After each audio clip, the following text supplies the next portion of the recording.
regionality. For us, it's all about the Highland and the Speyside region of Scotland. It's rich, it's bold, it's fruity, it's grassy, it's all these kind of flavours that we're looking for.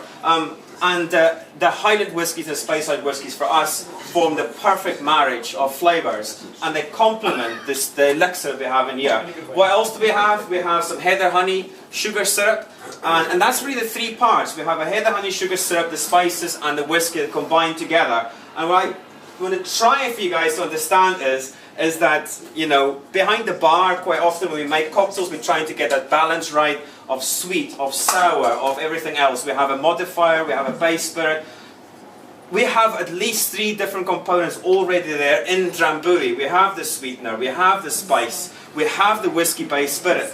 So we don't need to be adding a million different ingredients to it. You know, sometimes like it's all about keeping it simple. And I think a lot of people who say they understand Drambuie, they know Drambuie, don't know it all that well, especially when they start reaching for the gum syrup and start pouring it in there. I'm like, no, you don't need that, you know. So it is a very complex spirit, and at the same time it mixes with a lot of different things. So be it, you know, anything with a Drambuie we call something rusty. So the rusty nail, classic cocktail, it became popular around the Prohibition, the Rat Pack was drinking it, and it's equal part whiskey and Drambuie. I'm not going to make it tonight because I'm going to give you the Drambuie 15, and I call the Drambuie 15 a rusty nail in a bottle. So I'm going to give it to you, and if you've ever tried a rusty nail, you're going to tell me you're talking nonsense, or I see where you're going with this, because it's much more whiskey up front. So what do we think of the Drambuie? Have you tried it just now? What do you think? Is it nice? It's alright?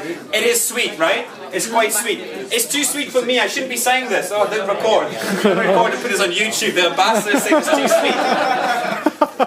For me, it is quite sweet. I can have 1, I can have 2. I think the sign of a good cocktail is if you can have 3 of them. I can't have 3. I've got to do something else with it. So I thought I would make you something called the McKinnon Punch. I mentioned the McKinnon clan. They were very loyal to Bonnie Prince Charlie. They kept him safe, even though he had that massive bounty in his head. So basically the McKinnon Punch is a dead easy cocktail. One of the first things I ever learned to make was a long vodka.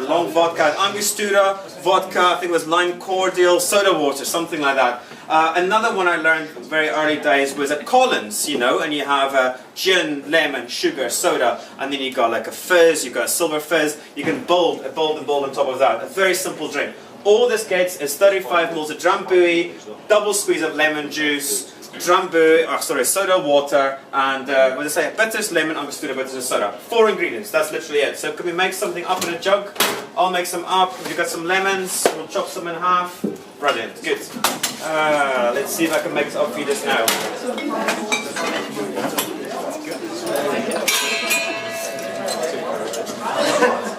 Should we just take this off? Yeah, good. There you are. Some more Drambuie? Yeah, good. You're going to like funny around with pourers and stuff like that.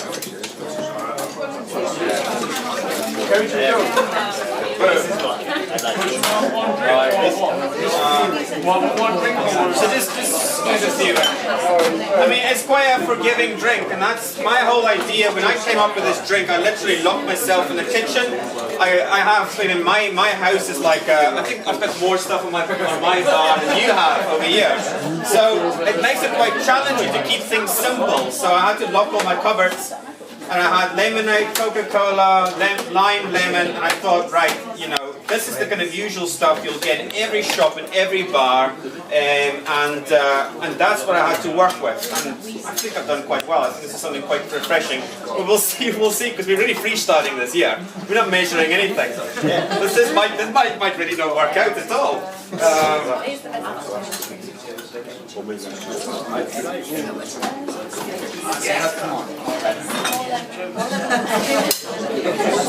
doing it sort of Jamie Oliver style, you know, chuck it in, taste it, and then if you need to add more, you add more Drambuie. Right, so let's get some bitters in there. So Angostura bitters we use in the same way as bartenders. We absolutely love this stuff. We use it like a chef would use salt and pepper. So we season the drink with that. So a couple of splashes, we're making 1, we're making a few, so we're just chucking a few in there, right? I mean, Drambuie is a great digestif. You have all these lovely properties in there that's going to like settle, you know, after you have had a big meal. Angostura does the same thing. and depending on what kind of bitters you use, you'll get like different spices, you know, like the cinnamon or the licorice or the fennel. It'll pick up on that as well, so it's quite nice. Get some ice in there, top of some soda. I guess you got a half there, yeah, brilliant. Just get a little taste, see what it's like.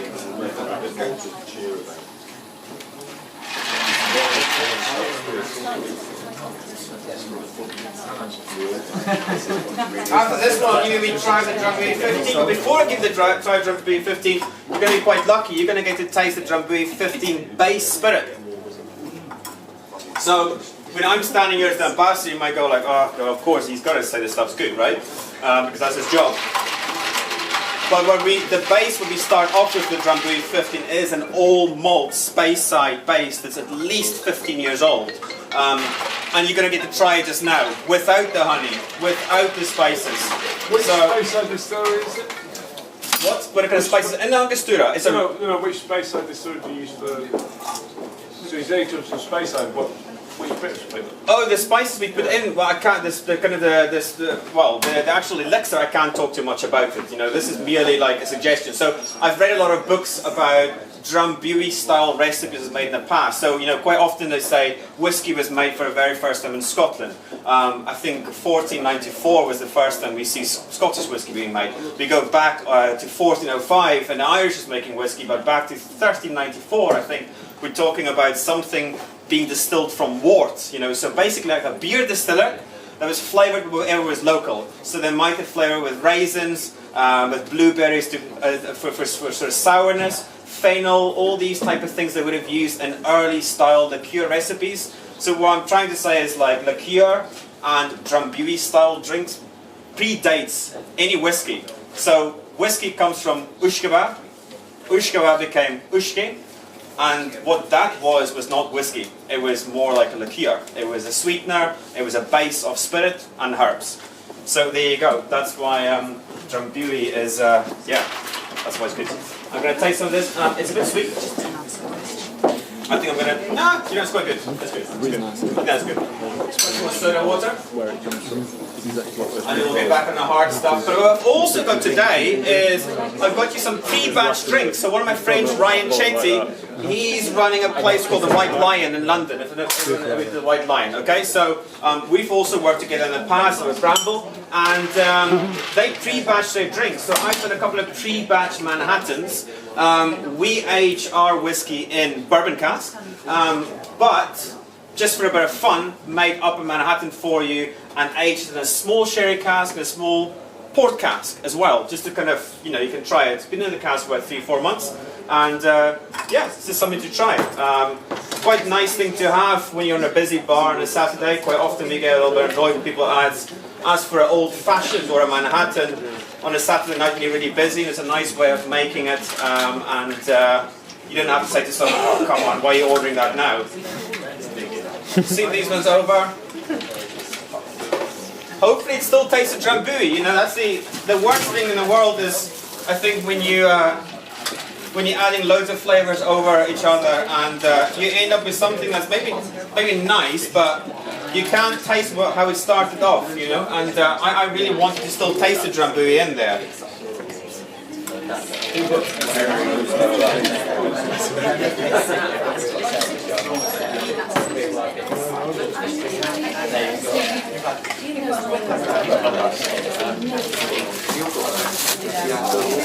What do you think? Alright? Get a little bit more lemon, more soda, is alright? More Drambuie. More Drambuie. That's what I want to hear. I think because this guy has 300 Yes. So I'll get a couple of boozy ones after this.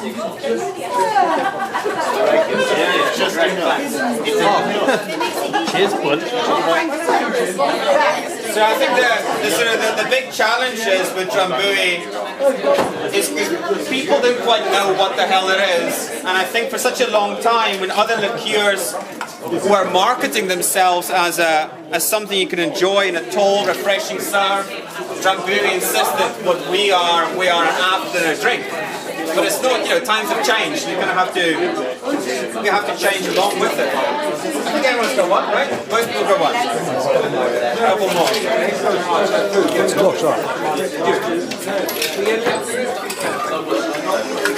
Is that alright? More? Yes! Bang on!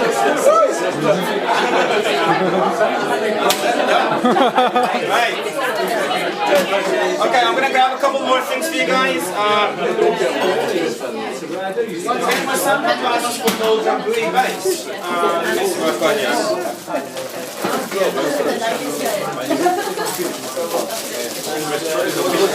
Blended malt base. Did you say that was weak? You want something strong, right? Okay, something strong. Very strong. Right, so maybe I'll do a few of these and you can just sort of like, you can share them, alright? So whiskey, when we distill whiskey, we distill at quite a high strength. Okay, so it's going to start off looking like this. We tasted vodka before, right? That looks like vodka, okay? It doesn't taste like vodka. Now, for vodka, it's all about purity, you know, about distilling it, like filtering it through diamond dust and getting it like really, really pure after 100 distillations, okay? This is usually, in Scotch, a maximum of 2 times we distill it, and we actually want to keep those impurities because that's flavour for us, okay? So for Scotch, it's all about flavour. If I go for a curry, I like a big, strong, really like, you know, spicy curry. I like flavour. You know, I appreciate vodka. I appreciate the fact that it's really pure. You know, each to their own. For me, it's flavour, flavour, flavour. That's the malt base. Now, like I said before, for the Drambuie 50 you're going to be tasting after this, it's just malt. There is no grain in it at all. So in a classic blend, you're talking about 70% roughly of grain to 30% malt. Now, we actually, in order for something to be called whiskey, this can be called whiskey because it's not been aged. So it's come, you can smell that there. I'll give you a little smell of that, you can have a taste as well. You'll actually be surprised, it might look like vodka, but it's got a hell of a lot of flavour in there already. So this one is from Kleinlich, I think. See? Yeah, Kleinlich Distillery. There you go, try that. You want something strong? I think that could be it. We can only call it whiskey when it's been aged for 3 years, okay? So, how long do we age our whiskey for? The standard Drambuie? We age it for a minimum of 5 years. So both the grain and the malt has actually had a minimum of 5 years. We only need to age it for 3 years. We say, let's age it a little bit longer. However, for the malt, and whiskey is quite good like that. We don't like French wines, we don't know where the hell it's... Sometimes you look at the label, you don't know where it's come from and what it is. But if you see 15 years old in the front like this, you know the youngest whiskey is 15-year-old, okay? Any cognac drinkers here? Anyone drink brandy, okay? So if you talk about something like a VSOP cognac, there's a lot of characteristics I would compare with the VSOP Martel, that fruity characters you have, you know. But the youngest brandy in there would be 4 years. For us, the youngest is 15. So actually it's comparing more with an XO cognac, which is going to cost treble the price of this. So that kind of puts it into perspective, because people always say whiskey is expensive. But when you look at how old it is, you know, standard whiskey is 10 years old, then you start thinking, actually, you're getting quite good value. Plus, we're losing about 2% a year, so on the Angel share. So that's another reason why it's expensive, so they say. Actually, since the Scotch being tight. Right. So, anyone else want to be drama this? Have you tried this one? So this is the base blend. Now, don't confuse blend for grain and malt. This is a blend of malt. So a standard distillery, when they come out with a single malt, they would be blending between casks for consistency.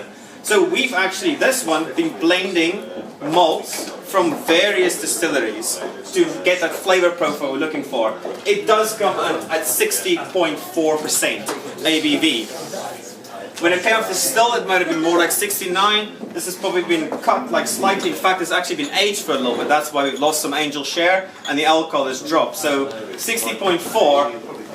When we make the Drambuie, the sugar syrup gets added to it, water gets added to it, we bring it down to 40%. However, the Drambuie 15 we're going to taste now is 43%. I don't think you'll be able to tell it because with the sugar, with the spice, it's actually quite sort of mild. It's not that hot as you would think.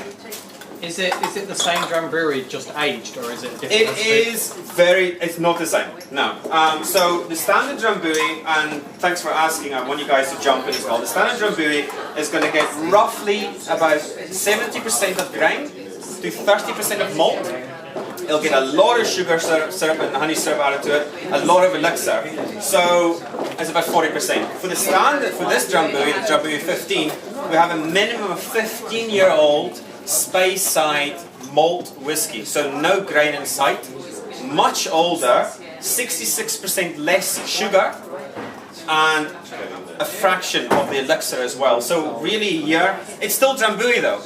And this is almost like, for me, the perfect cocktail where you can still see the origins, it's still very much Drambuie, and yet it's evolved into something new, into something different. So you really get time when you have a sip of this, in my opinion, you really get the whiskey to develop on your palate, and you get this lovely, for me, like lemon grassy flavors, like freshly cut grass, butterscotch. It kind of ends up with this nice, like shortbready finish. It really is beautiful. And as someone who drinks a lot of whiskey, we sit on a lot of like whiskey tasting panels, whiskey committee in Glasgow. I mean, I love whiskey and I like this stuff. I even drink it, but they're not watching me. So that goes to show. I really do enjoy it.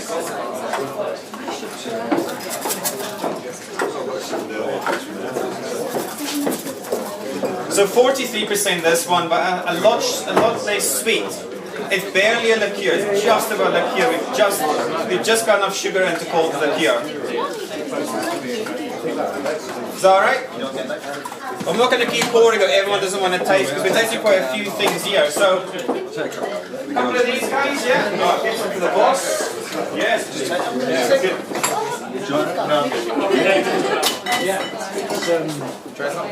And then yes guys, after this I'm just going to give you, again for a little bit of fun, I'm just going to give you a little sort of Manhattan, a very old school style drink.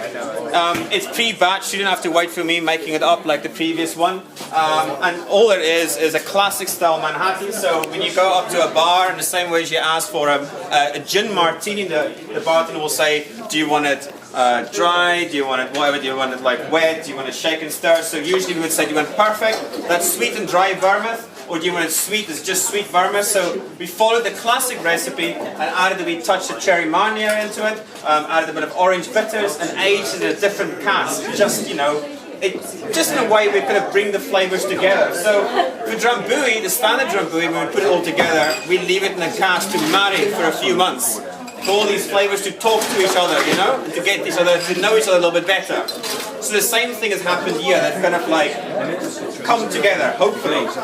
So that's more Drambuie 15s, and then I'm going to do a couple of these. Drambuie 15s. Is that right, yeah?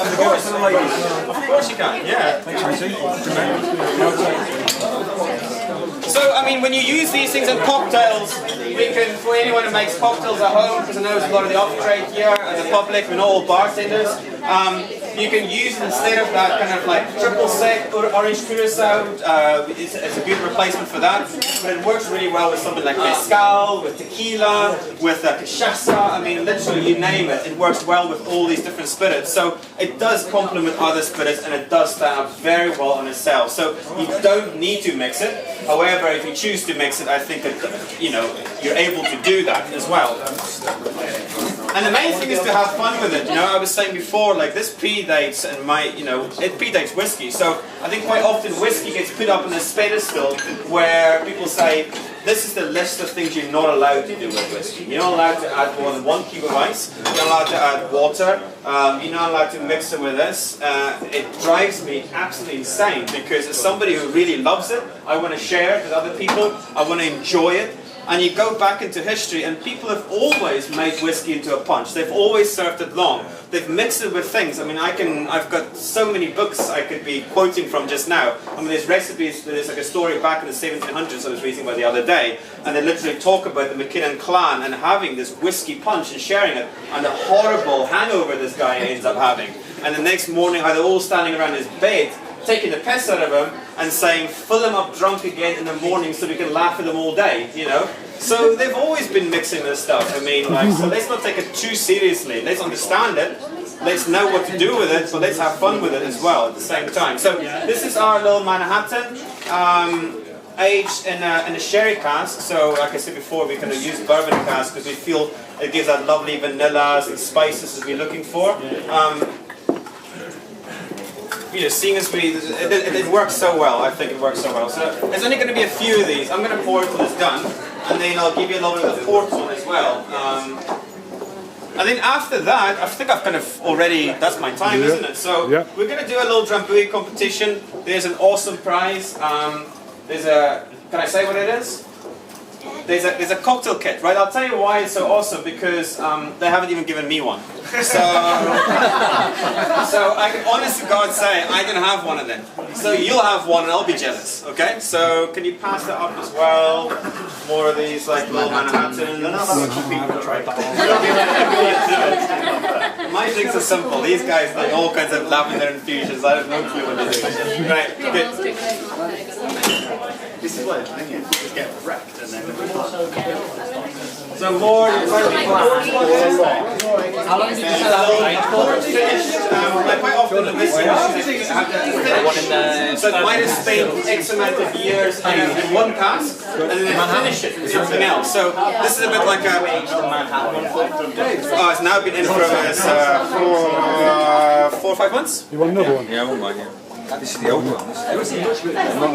Anyone else want one? Tell us where you get your casks from. So we get our cask mainly from the bourbon industry. So we didn't have, well, first off, we didn't have our own distillery. I should probably state that. If we had our own distillery, it would have made things a hell of a lot easier because we would have been able to quality check from beginning right through. So it makes things a little bit more difficult. We're based in Glasgow, actually 20 minutes from my house at Springburn. So we share our premises at the Springburn Bond along with Morrison Bowmore, Auchentoshen. You've been there, right? You've been there with me. You've seen where it is. It's not that exciting. So I'm not going to tell you guys to go there. What we usually do is we'll go to Auchentoshen or another distillery and we'll do a little blending station there because it's not particularly exciting. But however, we do have about 68,000 casks over Scotland in the Highland area. And that's a lot of whiskey to choose from. So it's a bit like, I know very little about football, I'm not a football supporter, but it is a little bit, seeing as we're in the World Cup now, I might as well use it as an example. It's a little bit like that, we're constantly trading casks. Okay, so usually back in the day you could go up to the guy and say, I want this cask, and I'll pay for it. Now it doesn't work like that anymore, but there is these kind of trading back and forth, and we have a lot to choose from. So much so that we were able to create the Drambuie 50. We had so many old whiskies sitting there, just wanted to be used. Okay? And that's really it, guys. I mean, I've got a million. I mean, my head's almost bursting with the amount of stuff I've got to talk about. So let's leave it at that. If you want to ask me stuff over the next few hours, then by all means do. I'm not saying I know everything, but I know a bit. And I can help you guys. We're going to have a little competition. There's no rules. There's no rules. As such, I mean, I've got ideas on my head of what I think is a good Drambuie cocktail. I think I've dropped 2 or 3 hints in there. I think for me, the past summer has all been about the punch. It's all about being something you can share. It's all about something you can easily recreate. And that's probably what I was going to say. That's going to be my tips. You know, understand what's in there, and do it justice. And that's it, really. I guess. Perfect, guys. Thank you.